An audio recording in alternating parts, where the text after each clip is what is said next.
मेधा शुरू से ही पढ़ने में होशियार और मेधावी छात्रा थी। अच्छी पढ़ाई के बाद अच्छा कॉलेज सिलेक्शन और फिर बहुत अच्छी जॉब। तूने तो मेरा नाम रोशन कर दिया मेधा। अरे लेकिन ये जो काम करने का तरीका है ना, इसे बदल ले। 18 घंटे काम करेगी तो कल को बच्चा कैसे संभालेगी? तुम्हारी तरह पागल नहीं हूँ माँ, जो बच्चे और परिवार में फंस जाऊँ। मैं तो जिंदगी खुल कर जीऊंगी। सब कहने की बात होती है बेटा, अपने बच्चे का सुख हर कोई चाहता है। वक्त बीतता है और मेधा की शादी हो जाती है। शादी के कुछ सालों में ही मेधा एक सुंदर से बेटे की माँ बन जाती है। अरे यार, मेरी मैटरनिटी लीव खत्म हो रही है, क्या करे? माँ भी नहीं आ सकती, कैसे मैनेज करूँ? ऐसा करते हैं, इसके लिए एक केयर टेकर रख लेते हैं, वो देखा करेगी इसे।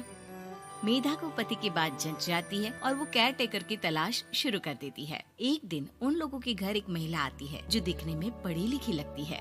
जी, क्या काम है आपको? मैम, मेरा नाम स्नेहा है। आपका एड देखा केयर टेकर का, क्या मैं आपके यहाँ काम कर सकती हूँ? हाँ, क्यों नहीं, लेकिन आप तो अच्छे घर की लगती हैं, फिर नौकरी क्यों? दरअसल मेरे ससुराल वालों ने मुझे घर से निकाल दिया क्योंकि मैं माँ नहीं बन सकती और माता पिता भी नहीं है इस दुनिया में। तो अरे कोई बात नहीं, तुम लक्ष्य को ही अपना बच्चा समझो और यहीं रहना, और किसी भी चीज की जरूरत हो ना तो बता देना। नेहा खुशी खुशी लक्ष्य को संभालने लगती है। रात को जब मेधा घर पर आती है, अरे क्या बात है स्नेहा, तुमने खाना नहीं खाया क्या? अरे दीदी, आपका बेटा टाइम दे तब ना। अरे तो जब वो सोता है तब खा लिया करो। तब तो मैं इसके पास ही बैठी रहती हूँ। कोई मच्छर या कीड़ा काट ले लक्ष्य को तो अब आप पकड़ो, मैं खाना खा लेती हूँ। स्नेहा वहाँ से चली जाती है। बहुत ही अच्छे से ख्याल रख रही है ये लक्ष्य का। मेधा, इतना तो शायद तुम भी ध्यान नहीं देती।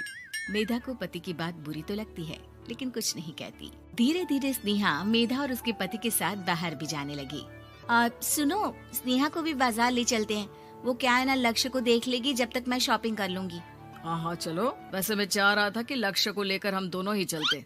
क्या यार, तुम तो फ्री में इमोशनल हो जाते हो, कितना देख लेंगे हम दोनों मिलकर, ले चलो उसे। कार से निकलकर मेधा और लक्ष्य रोड क्रॉस कर रहे थे कि सामने से कार आ जाती है। मेधा का ध्यान नहीं होता लेकिन स्नेहा तुरंत लक्ष्य को मेधा से छीन लेती है। मेधा गिर जाती है और कार मेधा को छूकर निकलती है, जिससे मेधा को खून आ जाता है। पति मेधा को हाथ देकर उठाता है। स्नेहा लक्ष्य को लेकर गले लगाई रहती है। थैंक्स स्नेहा, मैंने तो ध्यान ही नहीं दिया था कि कार आ रही है। स्नेहा का गुस्सा मालकिन पर टूट पड़ता है। अरे कैसी माँ है आप, अगर आज कुछ लक्ष्य को हो जाता तो मैं आपको कभी माफ नहीं करती। छोटा सा बच्चा है, उसे चोट लगती है तो पता है कितनी तकलीफ होती है। पति भी स्नेहा को देखने लगता है कि उसे क्या हो गया। मेधा को स्नेहा पर काफी गुस्सा आ जाता है। घर आकर कहती है, देखो स्नेहा, माना तुम लक्ष्य को बहुत प्यार करती हो, लेकिन वो मेरा बेटा है, मैं कभी जानबूझकर उसके साथ बुरा नहीं कर सकती, समझी? मुझे माफ कर दीजिए, मैं लक्ष्य को लेकर कुछ ज्यादा ही सेंसिटिव हो चुकी हूँ। मैं ध्यान रखूंगी कि आगे से ऐसा ना हो। मेधा का मन स्नेहा से अब हटने लगा था। एक शाम मेधा ऑफिस से घर आती है कि लक्ष्य उसे दिखाई नहीं देता और ना ही स्नेहा। वो स्नेहा के कमरे में जाती है जहाँ दोनों सो रहे होते हैं। अरे स्नेहा, लक्ष्य को आज इस कमरे में क्यों सुला दिया? दीदी, मुझे नींद आ रही थी, ऐसे में उसे कमरे में अकेले लिटाना मुझे ठीक नहीं लगा। मेधा बच्चा उठाने लगती है कि स्नेहा टोक देती है। रहने दीजिए ना दीदी, सो रहा है, फालतू में नींद खराब हो जाएगी। मेधा को गुस्सा आ जाता है और वो बच्चा उठाकर वहाँ से चली जाती है। अगले दिन मेधा स्नेहा को बुलाती है, साथ में एक और लड़की खड़ी होती है। स्नेहा, अब तुम अपना कुछ और देख लो, हम लोगों को नई केयर टेकर मिल गई है, तुम इस हफ्ते घर छोड़ देना। स्नेहा का मन लक्ष्य को छोड़ने का नहीं करता, लेकिन नौकरी तो नौकरी होती है ना। स्नेहा घर से चली जाती है। धीरे धीरे महीने और साल बीतते जाते हैं और लक्ष्य एक नौजवान लड़का हो जाता है। लक्ष्य, आज मुझे मंदिर जाना है, ले चलोगे? ठीक है माँ, एक काम करके अभी वापस आता हूँ, तब तक आप और पापा दोनों तैयार हो जाइए। दोनों तैयार होकर बैठ जाते हैं लेकिन लक्ष्य काफी देर तक नहीं आता। अरे मेधा, फोन तो करो लक्ष्य को, देखो क्या हो गया उसे। मेधा फोन करती है तो पता चलता है कि लक्ष्य का एक्सीडेंट हो गया है और वो सिटी अस्पताल में है। जल्दी चलिए, पता नहीं कैसा होगा मेरा बेटा। अरे चिंता ना करो, सब ठीक होगा, मैं अभी कार निकालता हूँ। दोनों मियाँ बीवी अस्पताल पहुँचते हैं जहाँ वो लोग देखते हैं कि लक्ष्य बिस्तर पर पड़ा होता है। एक महिला इन्हें यहाँ लेकर आई है, वो वहाँ बैठी है, लेकिन फिलहाल तो आप लोगों को इनके लिए किडनी का प्रबंध करना होगा। एक्सीडेंट में इसकी किडनी डैमेज हो गई है। मेरी ले लीजिए डॉक्टर साहब, मेरे बेटे को बचा लीजिए। नहीं नहीं, आप माँ हैं, आपकी नहीं ले सकते, पिता की भी नहीं। आप किसी रिलेटिव या दोस्त से पता कर लें और हाँ थोड़ा जल्दी करें क्योंकि देर होने से मामला बिगड़ सकता है।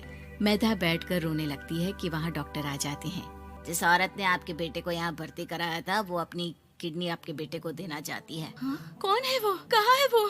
तभी वहाँ स्नेहा आ जाती है। स्नेहा तुम? मैं लक्ष्य को पहचान नहीं पाई थी, लेकिन आप लोगों को देखकर समझ गई कि ये लक्ष्य है, इसलिए वापस आ गई। मैं अपनी किडनी आपके बेटे को देना चाहती हूँ। मेरी अपनी तो कोई औलाद नहीं, लेकिन लक्ष्य में मैंने हमेशा अपना बच्चा देखा। तुम धन्य हो स्नेहा, जो इतने साल में भी लक्ष्य को भूल नहीं पाई। सही मामले में तो वो तुम्हारा ही बच्चा होगा, क्योंकि जन्म भले ही मैंने दिया हो, लेकिन आज तुम उसकी जिंदगी बचा रही हो।